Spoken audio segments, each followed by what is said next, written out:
Event rewards will be one of 7 categories we will be discussing in today's video in the best investments to make stubs in MLB The Show. Now this Alfonso Soriano is available at 15 wins in the current event, which expires tomorrow at 2 p.m. Eastern. Now when this event expires, 2 things could happen. Either A, they go ahead and bring us brand new rewards and take out Alfonso Soriano as well as Nolan Ryan, or B, they could go ahead and prolong the rewards for this event onto the next one, meaning that if you play the next event, you will still be able to obtain Alfonso Soriano and Nolan Ryan, and there won't be any new rewards inside the current event reward pack. Now, if option A happens and they bring in brand new event rewards, you will no longer be able to obtain Alfonso Soriano. And since you will no longer be able to obtain him and he's gonna be a scarce card, the price should only go up in time. And you might be saying to yourself, why would the price go up in time? He's not really that good of a card anyways. It's because a big collection comes out at a later point in MLB The Show, where you need to go ahead and collect a certain amount of players from each series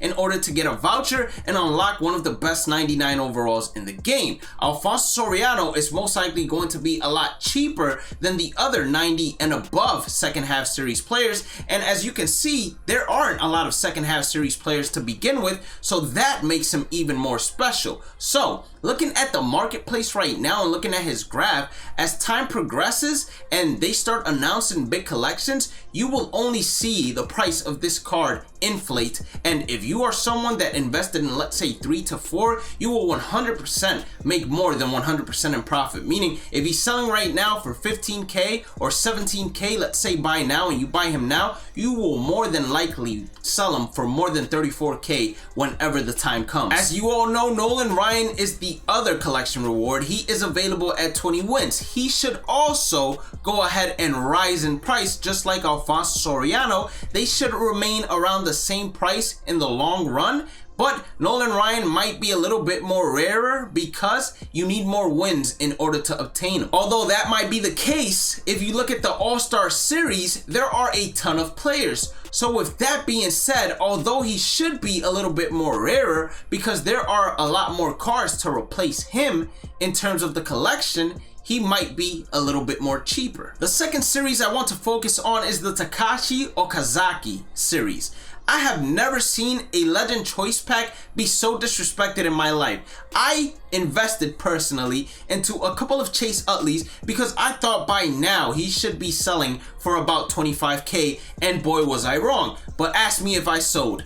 Absolutely not, because I know the prices will rise. Why would the price increase in the long run? One answer: exclusivity. These cards were only available if you ordered a deluxe edition of MLB The Show. Therefore, they're not widely available for anyone to obtain. So if you went ahead and invested in them, got yourself 2, 3, maybe 4 or 5, hold on to them, because at one point their price is going to skyrocket. Not only is their price going to skyrocket because they will be needed for the big collection as well, but also because usually MLB The Show, in terms of their featured programs, they usually add a collection reward for collecting players from the Legend Choice Pack, and they give you a certain amount of experience. So whenever that collection comes out, then hey, we're gonna be able to at least profit on the investments we made. Next up is going to be cover athletes. Now, I didn't invest in these, but these cards should always remain with good value because of the 96 overall Joe Mauer that you get for collecting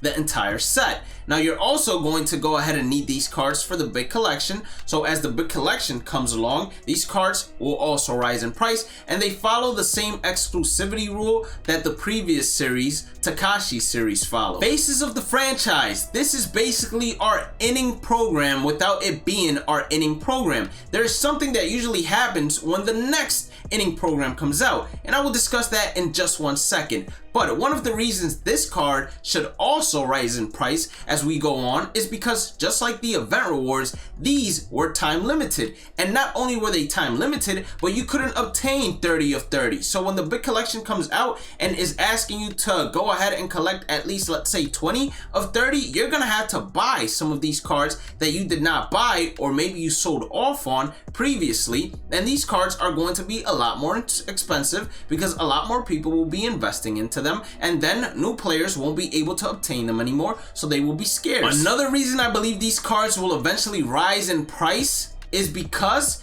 in terms of featured programs, usually what follows is the next featured program has an experience reward in collections for collecting X amount of previous programs bosses, and we had 30 bosses here, so maybe they'll do 15 bosses for 45k experience or something along those lines. And if they do go ahead and do that, then of course the prices of these cards are going to go up.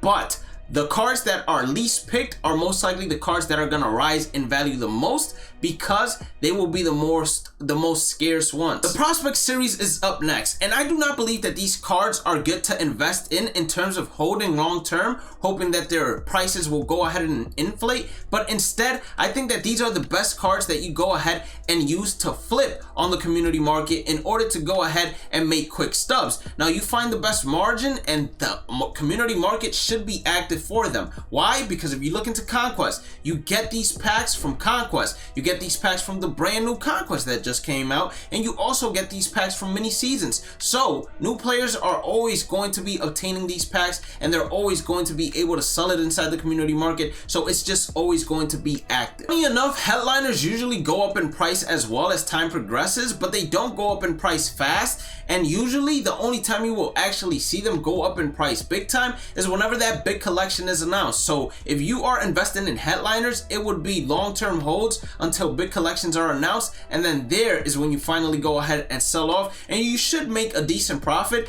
I wouldn't say that you're gonna make 100% profit, but it should be between the 50 to 75% range. The reason you're not gonna make the same profit as event rewards is because they will always add headliner packs to new featured programs. They will always throw them into conquest maps as well, so these packs will always be returning back into the game.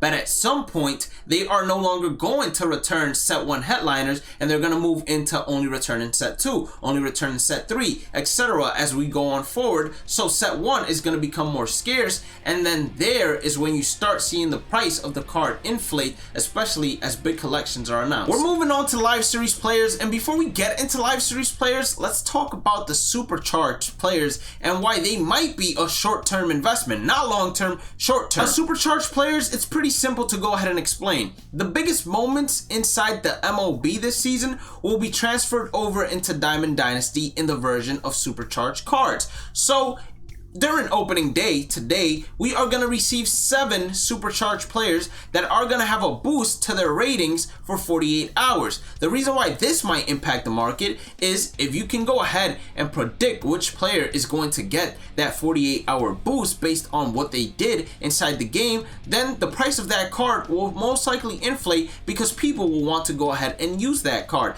Now, I don't think that this is going to be something that is going to drastically go ahead and either crash or inflate the community market, just because you can get players such as Brett Phillips getting the supercharged boost, as we see here, that turns him from a 73 overall to an 81 overall. Now, despite him being an 81 overall for 48 hours, he will not be able to be quick sold as an 81 overall. He's still going to be a bronze tier player. It would be as if Inside Edge would be affecting him. And just like I said, the reason I don't think this would create such a big change inside the community market is because unless the card is a really good diamond that's getting a supercharged boost, bronzes most likely won't make that big of a hit inside the community market, where you want to be going ahead and paying attention to each and every single moment that's happening inside the MLB in order to predict the next supercharged card. With it being said, although it is a pretty cool feature, so I would keep an eye out on Miguel Cabrera 3000 hits, because his card could inflate there, but considering it's a bronze card